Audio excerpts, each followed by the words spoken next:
Queridos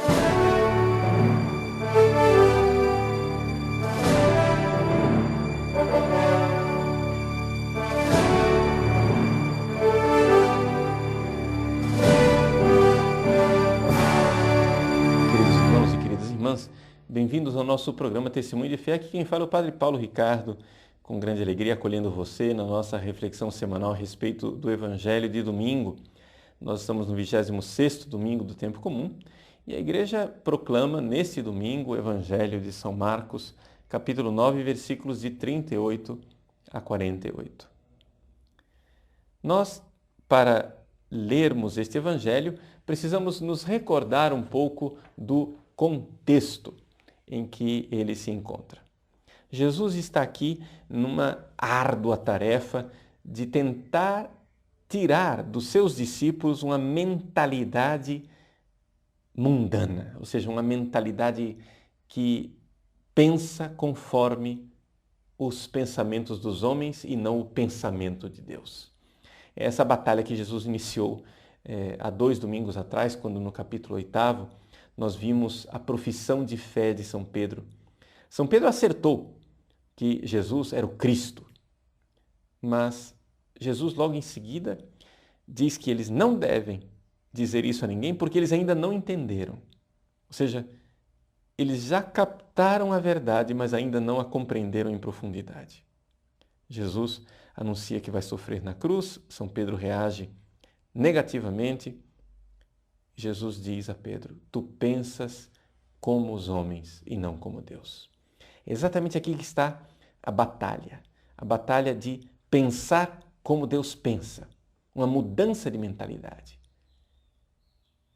Este pensar como Deus pensa vai através do mistério pascal. Ou seja, o mistério pascal em que, de alguma forma, o mal se revela um bem salvador. O mal revela a sua capacidade salvífica, não porque o mal nos salve, mas porque a dor, a morte, a injustiça, a cruz são aproveitadas por Deus. E aqui que está a grande dificuldade. Ou seja, de Jesus transmitir para os seus discípulos que Deus é capaz de aproveitar as pedras de tropeço e transformá-las em pedra de edificação. Jesus, mais uma vez, tenta ensinar isso no capítulo 9, quando ele prevê, mais uma vez, a sua morte na cruz. É o que nós vimos no domingo passado. Os discípulos novamente não entendem, começam a lutar pelos primeiros lugares, continuam com uma mentalidade humana e não de Deus. O Evangelho desse domingo continua nessa mesma dinâmica. Para nós entendermos o que é que realmente está em jogo, vamos lembrar o contexto mais próximo. No início do Evangelho, do capítulo 9 do Evangelho de São Marcos, Jesus sobe a montanha com os seus discípulos mais próximos, mais queridos, Pedro, Tiago e João. Preste atenção em João, essa presença de João, porque é João quem vai abrir o Evangelho desse domingo. Ele sobe na presença dos 3, se transfigura, mostra a sua glória, mostra muito mais do que aquilo que Pedro havia professado ao dizer: tu és o Cristo. Jesus mostra que é filho de Deus. Uma voz que vem da nuvem diz: este é meu filho querido, escutai-o. É como um último recurso do Pai, que diz assim: vejam, é meu filho, escutem o que ele está dizendo, mudem a mentalidade de vocês. Quando eles descem da montanha, se encontram com um menino possesso, um menino epilético. Esta epilepsia, que ao mesmo tempo possui algo de demoníaco e maligno, é apresentada a Jesus. E o pai do menino, que faz o pedido a Jesus, ao fazer o seu pedido, no versículo 18, descreve a situação do menino e revela um dado importantíssimo para a interpretação do Evangelho desse domingo. O pai do menino diz assim: eu pedi aos teus discípulos que expulsasse o demônio, mas não conseguiram. Eis aí a incapacidade dos discípulos de expulsarem aquele demônio. Pois bem, no primeiro versículo do Evangelho desse domingo, nós vemos exatamente o contrário. São João, no versículo 38, diz assim a Jesus: Mestre, vimos um homem expulsar demônios em teu nome, mas nós o proibimos porque ele não nos segue. Vejam, os discípulos que tentaram expulsar um demônio e não conseguiram, agora ficam enciumados, porque existe um outro, né? Um exorcista que consegue expulsar os demônios, mas não estão seguindo, não estão com eles, não estão acompanhando. Vejam que aqui nós temos uma experiência de frustração, a frustração de não conseguir expulsar um demônio, que se transforma numa espécie de inveja, de ciúme, de prepotência. Mais uma vez, os discípulos de Jesus dão prova de que eles seguem a Jesus, mas que a sua mentalidade ainda tem que mudar.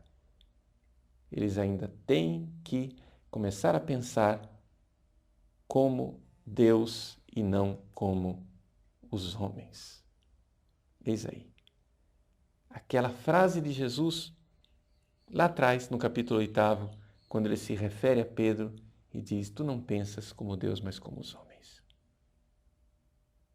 Jesus, mais uma vez, tenta. É aquele apelo, né, do Pai, que diz: este é o meu Filho amado, escutai-o. Vamos escutar Jesus, vamos tentar entender o que ele quer nos ensinar. Versículo 39. Não o proibais, pois ninguém faz milagres em meu nome para depois falar mal de mim. Quem não é contra nós é a nosso favor. Eis aqui esta frase. É importante nós interpretarmos esse versículo 40. Quem não é contra nós é a nosso favor. Eu sei que muitas pessoas, diante do clima ecumênico que nós vivemos, irão imediatamente pular para uma interpretação ecumênica, dizendo assim: vejam, o que Jesus está dizendo é que existem coisas boas, o Espírito Santo age também fora da Igreja Católica e existem também milagres fora da Igreja Católica e que, portanto, nós temos que aprender, deixar de ser integristas e aceitar que fora da Igreja existe também o reino de Deus. Vamos nos abrir a um pluralismo religioso. Veja, sem querer negar a importância da sensibilidade ecumênica, eu acho que não podemos adotar o caminho fácil para a interpretação. Por quê? Porque nós precisamos ler o Evangelho como um todo e não adaptar o Evangelho às nossas sensibilidades. Por que é que eu digo que não podemos pular facilmente nessa interpretação?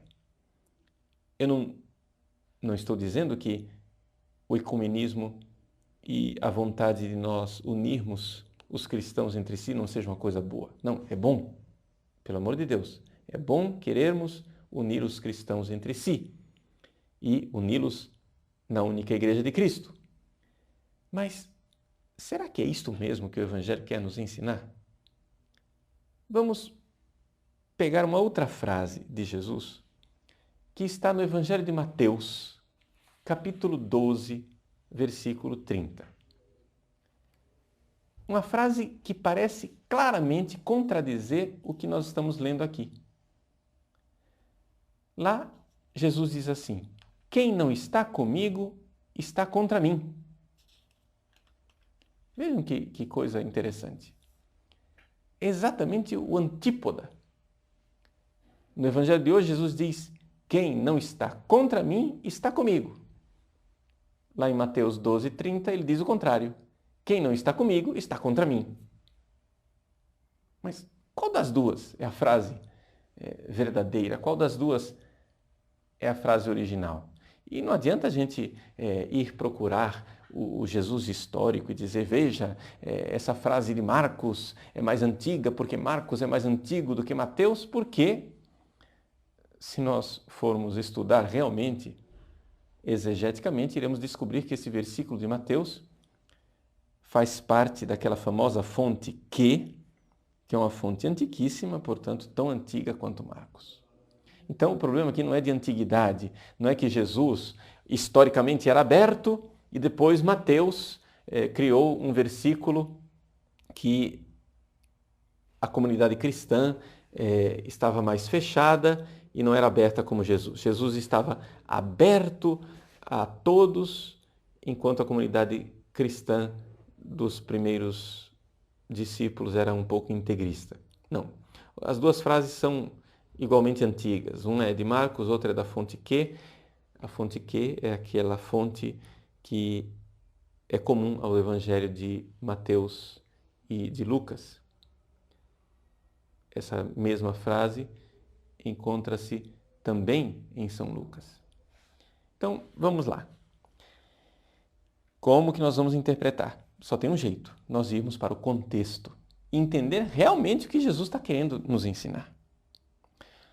Vejam, no Evangelho de Mateus, capítulo 12, o que nós temos é aquela acusação dos fariseus que dizem que Jesus expulsa os demônios com o poder de Beelzebu.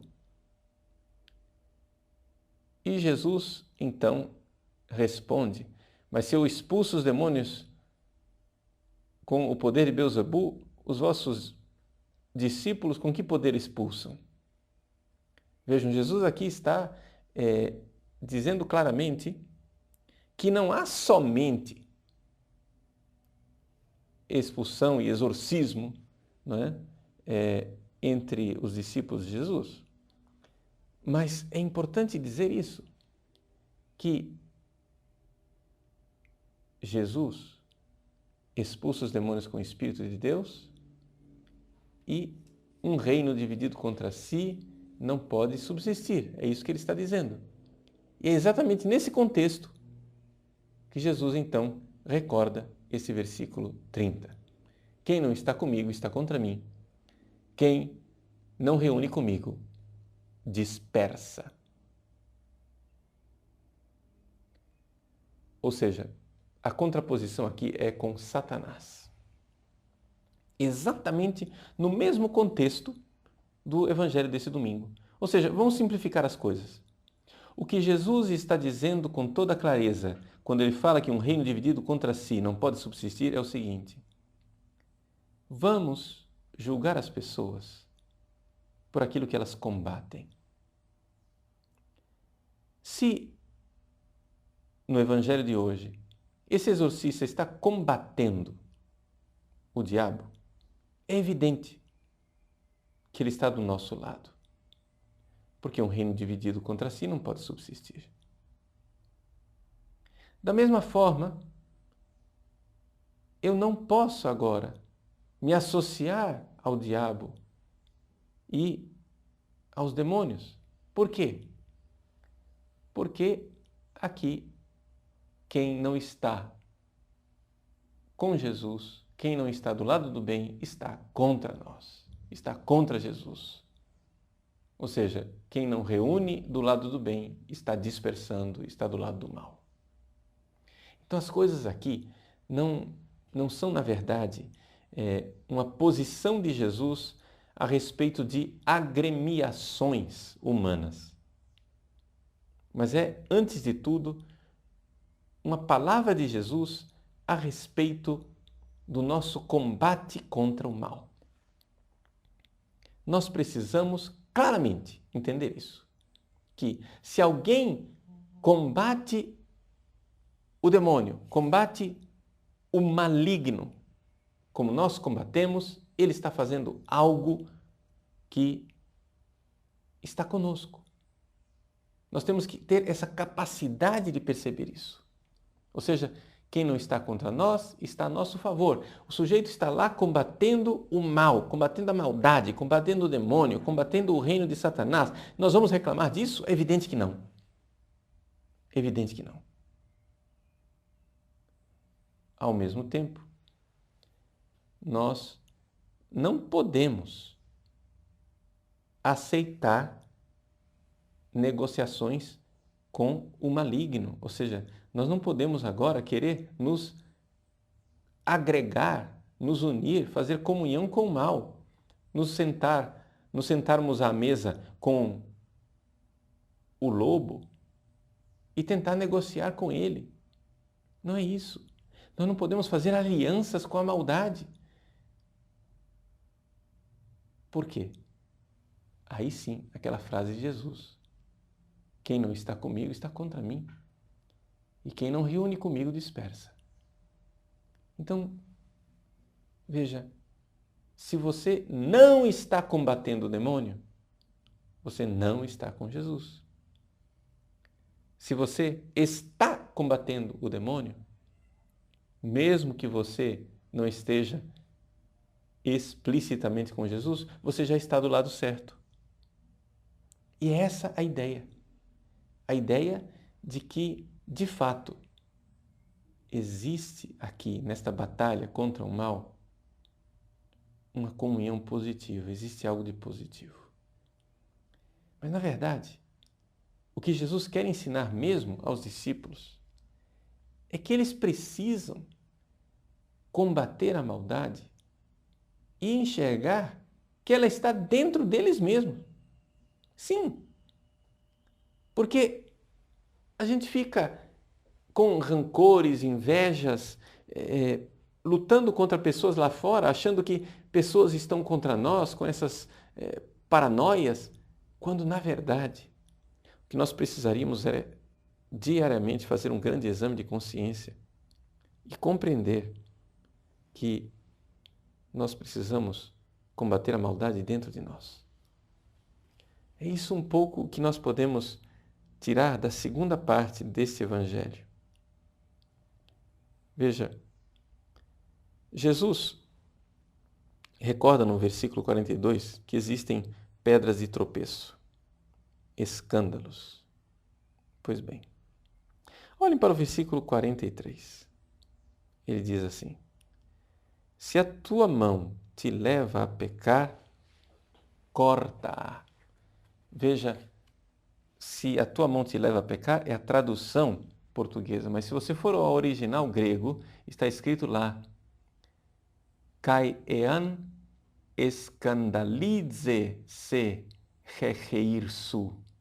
Escandalize, ou seja, ao pé da letra, se a tua mão te escandaliza. Está bem traduzido, levar a pecar, claro. Mas eu quero aqui recordar isso. Se a tua mão é uma pedra de tropeço, corta-a. É melhor entrar na vida sem uma das mãos do que, tendo as duas, ir para o inferno, para o fogo que nunca se apaga. Aí você nota aqui uma coisa estranha, que o versículo 44 sumiu. Por que o versículo 44 não existe em nenhuma de nossas Bíblias? Por uma razão muito simples. Ele não existe desde o início, ele foi feito porque ele é uma repetição do versículo 48, onde o verme deles não morre e o fogo não se apaga. Depois a mesma coisa acontece com o versículo 46. O versículo 46 sumiu. Por quê? Porque ele é a repetição de onde o verme deles não morre e o fogo não se apaga. Ou seja, os versículos 44 e 46, na verdade, são uma repetição do versículo 48, que não está no original. Mas alguns copistas, no século V, copiaram errado e acrescentaram lá essas 3 repetições. Então, os melhores manuscritos, os manuscritos do século IV, não trazem esses dois versículos. Então, as nossas Bíblias, né, hoje em dia, não trazem o versículo 44 e o versículo 46. Simplesmente por isso, uma razão muito simples, né? Quem fez a numeração dos versículos tinha manuscritos que não eram os melhores. Agora nós temos os melhores manuscritos e vimos que esses dois versículos, na verdade, nunca existiram, porque são a repetição do 48. É simples. Bom, voltemos à questão do nosso Evangelho. Nosso Evangelho diz isto: se a tua mão te leva a pecar, te escandaliza, corta. Veja o foco de Jesus. Jesus está mostrando aqui que o grande combate que eu devo travar contra o mal está dentro de mim. Está dizendo para os discípulos: veja, você está lá preocupado com o sujeito que está lá fora, que está fazendo o trabalho dele, que está exorcizando, combatendo o mal. Mas você não vê que ao fazer isso, na verdade, você está deixando o mal tomar conta de você? Que a pedra de tropeço está dentro de você? Corta isso fora, rapaz. Corte. Ou seja, combata o mal dentro de você mesmo. Por quê? Porque nós às vezes criamos inimigos lá fora, quando na verdade somos nós quem devemos nos converter. Você é o primeiro que deve mudar de mentalidade. Então, tentando resumir, o que está por trás dessa frase de quem não está contra mim, quem não está contra nós, está conosco, é uma lição de Jesus a respeito do verdadeiro mal que nós devemos combater. Você está combatendo lá fora, por causa de seus ciúmes bobos, tolos, um homem que na verdade está fazendo o bem. Porque ele está combatendo o mal do jeito que nós combatemos. Então, você quer combater alguma coisa? Combata o mal dentro de você. Começa em casa. O problema nosso, gente, é que nós estamos numa mentalidade, a nossa sociedade está tomada por uma mentalidade de que os males do mundo estão lá fora. Os males do mundo são o sistema opressor. Os males do mundo são a sociedade de consumo. Os males do mundo estão fora de nós, quando na verdade o inimigo está bem dentro de casa. É por isso que Jesus chama atenção para nós olharmos primeiro dentro de nós. Depois que olharmos dentro de nós, olhamos dentro da igreja. Depois de olharmos dentro da igreja, olhamos dentro da nossa sociedade, da nossa nação. Antes de atacarmos e acusarmos lá fora. Comecemos com esses males intestinos, com esses males internos. Sim, porque na verdade, é do coração do homem que sai a maldade. Pedro, Pedro, os teus pensamentos não são os pensamentos de Deus. A tua mentalidade não é a mentalidade de Deus. Essa frase pode se aplicar a João no início desse evangelho. João, tu estás com ciúme. João, como o discípulo predileto, aqui está enciumado e invejoso, triste de ver os outros fazerem o bem, triste que ele mesmo não teve sucesso no seu exorcismo. Mas que coisa ruim quando a pessoa se entristece de ver o reino de Deus crescer e o reino de Satanás ser derrotado só porque ele acha que ainda que tudo precisava ser feito através de suas próprias mãos. Meus queridos, demos espaços ao poder de Deus e à graça de Deus. Vamos combater o inimigo correto. E ele começa em casa. Que Deus abençoe você e que esse domingo seja um marco na sua vida. Lute para tirar as pedras de tropeço dentro de você. Corte a mão, o pé, arranque o olho do espírito que está atrapalhando, está fazendo você tropeçar. Somente depois a gente vai e se volta para as coisas que estão lá fora.